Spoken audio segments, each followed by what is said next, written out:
a Pan Am cargo plane. It's a Boeing 707 on its final approach into Boston Logan. And then suddenly, kind of out of nowhere, it starts rocking, swaying violently. Yeah, just moments later, it crashes. A total tragedy. Exactly. 3 experienced crew members lost. And what comes out later from the investigation, it's stunning. This wasn't, just one thing. It was a whole chain of failures. Failures across, like, the whole system, aviation, logistics, everything. So this is our deep dive into that crash, Pan Am Flight 160, back in 1973. And we're really leaning on Admiral Cloudberg's analysis here. It's incredibly detailed, and it helps us piece together that critical chain of events. It does. And like you said, it's not just looking back. It's about safety lessons. Right? Yeah. Things we learned, or maybe sometimes forget we learned. Definitely. Vital lessons. So we're going to dig into a few key areas.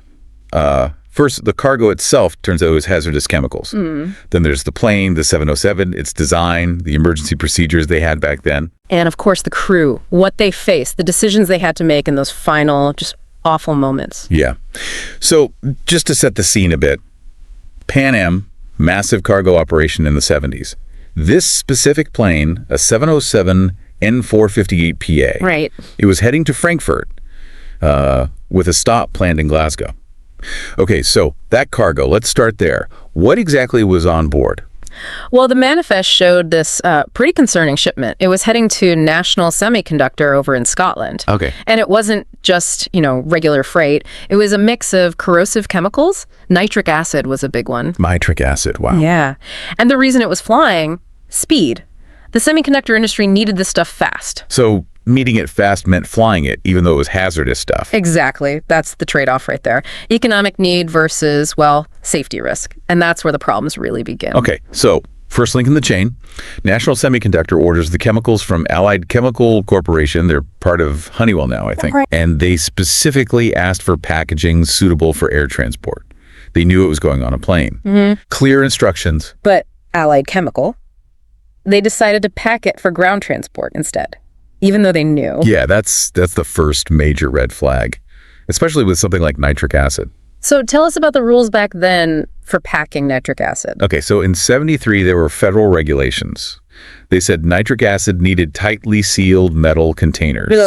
Okay. Yeah, and cushioning, but crucially, non-combustible mineral cushioning. Think mineral wool, sifted ashes, stuff like that. Non-combustible. Makes sense. Now, the source we're using mentions a little bit of uncertainty about whether those exact rules applied equally to air and surface transport right at that moment.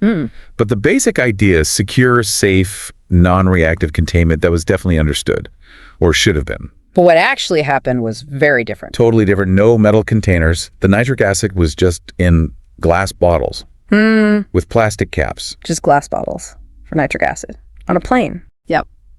And that non-combustible cushioning, well, it's actually not clear from the source what Allied Chemical initially used, if anything. That initial packaging step is a bit of a mystery. Wow. Okay, so the problems are already stacking up. They are. So National Semiconductor gets wind that Allied Chemical hasn't packed it right for the flight. Okay. So they hire another company, Seven Santini Brothers, to repackage it. Right. Get it done properly. Well, that was the plan. But here's another snag. The Santini office manager handling this, he apparently relied on IATA rules, International Air Transport Association. Okay, IATA. They set guidelines. Guidelines, yeah, but not legally binding U.S. regulations at the time. And it seems this manager didn't really have the specific hazmat expertise needed under U.S. law. So relying on guidelines instead of the actual law and maybe not having the right background? That sounds risky. Very risky. And it led to a devastating error, especially with the cushioning. What happened? By the time that nitric acid got loaded onto the plane, the NTSB, the National Transportation Safety Board, the investigators, they found it was cushioned with sawdust. Sawdust. You're kidding. Nope. Sawdust, highly flammable, a complete violation of that incombustible requirement. But how? Yeah. Who would pack nitric acid in sawdust? Well, this is where the source analysis does some deduction. The author argues pretty convincingly that it was likely Allied Chemical who first used the sawdust. Allied Chemical, the original shipper. It seems likely because Santini later called another company, Lion Commercial, for advice, and they specifically mention not having non-combustible cushioning or metal cans. So Santini probably received it packed badly with sawdust from Allied. That's the strong implication. The theory proposed is maybe a poorly trained worker at Allied saw the hazard label for nitric acid, the NFPA 704 diamond. Yeah. It has a flammability rating of 0, so maybe they thought, oh, 0 flammability, sawdust is fine. Oh, no. Completely missing the fact that it's a strong oxidizer. Exactly. It makes other things burn much more intensely. A disastrous misunderstanding of the actual hazard. That's terrifying. Okay, so Santini calls Lion commercial for advice. Right. Lion was handling a different chemical shipment, sulfuric acid, for National Semiconductor. Santini asks them about the nitric acid packaging. And Lion? Lion gave them completely wrong advice, told them basically skipping the metal cans and using sawdust was okay. Just wrong. Flat out wrong. Totally incorrect. So Santini, following this bad advice, goes ahead. They put the glass bottles in new wooden boxes, packed them with sawdust. Oh, man. And it gets worse. They also forgot to put on the required hazard labels. No corrosive liquid label, no cargo aircraft only, no this end-up arrows or labels. Of dangerous stuff, packed wrongly, cushioned with something flammable, and not even labeled properly. You got it. Just layer upon layer of error. Multiple companies, bad information, lack of expertise. It all led to this incredibly dangerous cargo. Okay, so this ticking time bomb arrives at JFK Airport to be loaded onto the Pan Am 707. And the problems, they just keep coming, don't they? They do. The Pan Am cargo loaders had trouble fitting all the pallets on. There was a late addition that sulfuric acid shipment Lion was handling. Right. And here's a really critical, awful mistake. To make things fit, supervisors told the loaders to turn some boxes on the top tier sideways. Sideways. Yeah. With liquid chemicals and glass bottles. Yeah. No, the nitric acid boxes did have small upward pointing arrows printed on them. Okay, something at least. But remember, Santini forgot the proper this end up labels, so the loaders, under pressure, probably didn't realize just how vital the orientation was. Especially with corrosive liquid. Exactly. And there were a lot of nitric acid boxes, almost half the shipment. It was pretty much inevitable some ended up on their sides. Didn't anyone notice? Yeah. Or say anything? Someone did. A cargo worker actually questioned it, pointed out boxes were sideways, but the supervisor apparently just brushed off the concern. Wow, a failure in just basic safety culture right there on the ramp. Mm-hmm. A clear breakdown.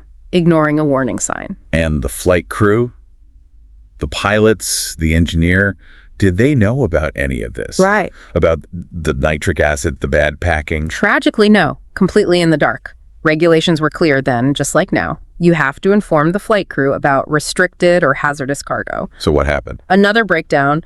There was a hazmat notification form, the dispatcher signed it, but it seems it never actually got properly presented to the captain for his signature. How could that happen? One story suggests it was handed off to someone else who claimed they gave it to the captain, but the form found later in the wreckage. No captain's signature. So the crew, Captain Zammit, First Officer Ritter, Flight Engineer Melvin, they took off with no idea. No idea about the dangerous chemicals, specifically that badly packed nitric acid sitting right there in the main cargo deck. That crucial communication link just failed. The last line of defense before takeoff was gone. Okay, so the stage is set.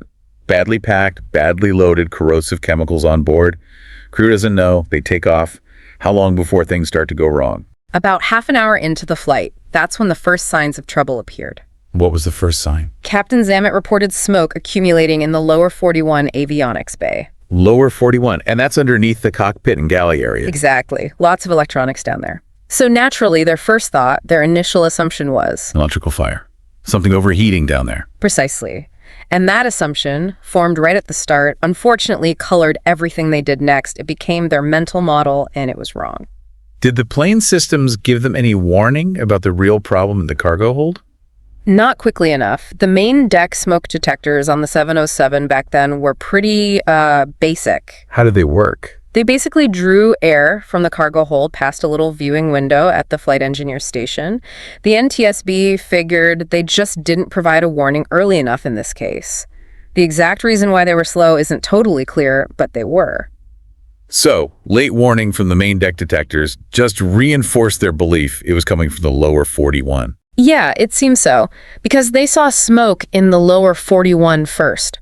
Their radio calls initially don't sound super urgent, considering they were even talking about maybe flying all the way back to New York, not diverting somewhere closer like Boston. And what were they doing in the cockpit to deal with the smoke they thought was electrical? Well, we hear the flight engineer, Melvin, on the CVR following the standard procedure for smoke evacuation. Which involves reducing cabin pressure, increasing airflow, trying to clear the smoke out, assuming it's coming from within the pressurized areas. But the real source was the cargo hold fire. Right. And this is where confirmation bias really kicks in hard. How so? When those main deck smoke detectors finally did activate, the crew didn't think, oh, the fire's in the cargo hold. No. What do they think? Because they were so fixed on the lower 41 idea, they rationalized it. They figured the smoke must have somehow gone from the lower 41 up into the main deck, triggered those detectors, and then come back into the cockpit. Wow.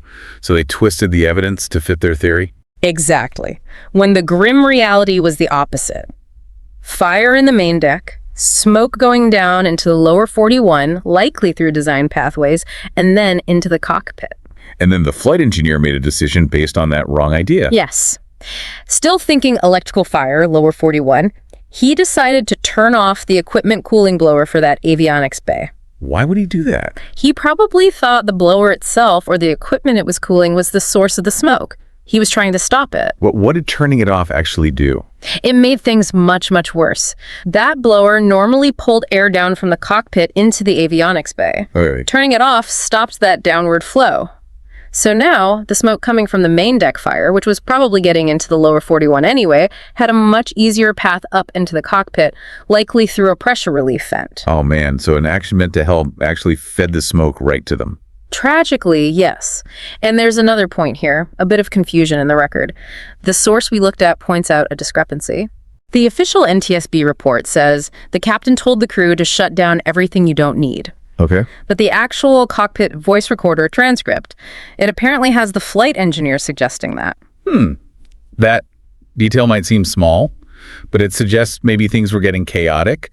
Communication wasn't perfectly clear. Exactly. It paints a picture of a very stressful, likely smoke-filled environment where maybe standard command structure was getting blurred. So following that instruction, whoever gave it, the flight engineer, starts shutting things down. Yeah, he goes through disabling non-essential systems. And this leads to a really critical action. He follows the checklist for an electrical smoke or fire and sets the essential power switch to the external position. Essential power to external. What does that mean? And did he coordinate that with the pilots? It seems he did it without explicit coordination, just following the checklist steps. And essential power is exactly what it sounds like. It powers vital systems. Like what did turning that off do? Oh, a lot. It cut power to the captain's main flight instruments. The primary VHF radio for talking to air traffic control, the CVR itself, which is why it stopped recording around then. Wow. Also the transponder, so ATC loses their radar identification, the cockpit interphone system, so the crew couldn't easily talk to each other inside the cockpit anymore. They couldn't talk to each other easily in that situation. Right. And maybe the most critical one in the end, it cut power to the yaw damper. The yaw damper. We'll come back to that. But losing radio, losing intercom. It just isolates them further, increases the chaos. They're struggling to see, struggling to breathe.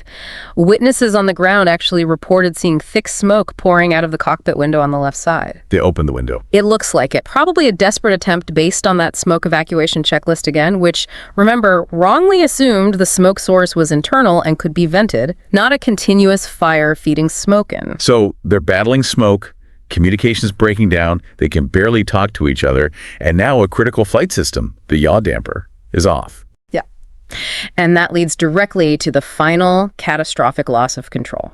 Okay, explain the yaw damper. Why was losing that so critical right then? Right, so swept-wing jets, like the 707, have this tendency called Dutch roll.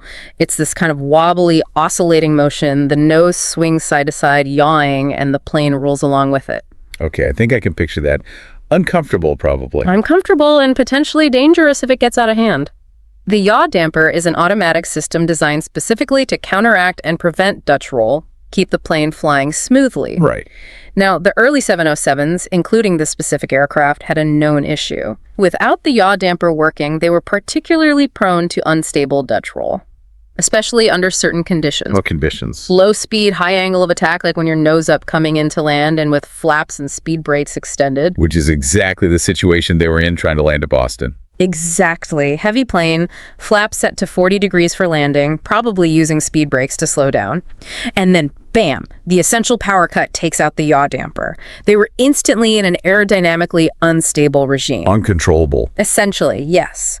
Witnesses on the ground saw it happen. The plane started swaying side to side violently, and each sway got bigger, the oscillation amplitude increased. The pilots must have been fighting it with everything they had. No doubt. Cha. Desperately trying to use the rudder and ailerons to counter it, but without the yaw damper's help, in that flight state, it was basically impossible. So what happened then? The oscillations got too large. The plane rolled into a steep bank, way too steep to maintain lift. It just stalled and dove. Straight down. Pretty much. Hit the ground near the runway threshold, almost perpendicular to it in a steep nose-down dive. Huge impact. Fuel tanks exploded. Instantaneous, tragic loss for all 3 crew members. Just awful. So the NTSB investigates. What do they focus on? Their main focus areas were, 1, the aircraft design, specifically how smoke could get into the cockpit so badly, 2, the crew's actions during the emergency, and 3, all those hazmat packaging and loading failures we talked about. Did they focus much on the Dutch roll, the yaw damper issue? You know, it's mentioned in the NTSB report, but the source material points out it wasn't really given major emphasis, which seems a bit strange considering it was the ultimate cause of the loss of control. Yeah, seems critical.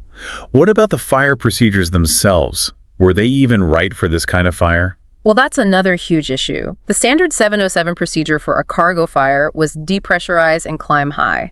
The idea was to starve the fire of oxygen. Makes sense for a normal fire. But not for this fire. Nitric acid is an oxidizer. It basically brings its own oxygen supply to the party, so depressurizing wouldn't have put it out. Wow. So the procedure itself was flawed for this specific hazard? Deeply flawed.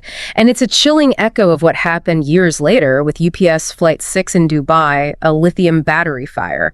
Another type that doesn't need outside oxygen and is incredibly hard to fight with standard methods. And the smoke evacuation checklist the crew followed? That didn't work either. No. Smoke poured into the cockpit despite them following the steps. The NTSB and FAA were concerned about the airflow path, maybe through that lower 41 bay. What did Boeing say? Boeing's response at the time, according to the source, was basically, our tests show the procedures work fine, unless you have improperly packaged hazardous materials generating their own oxygen.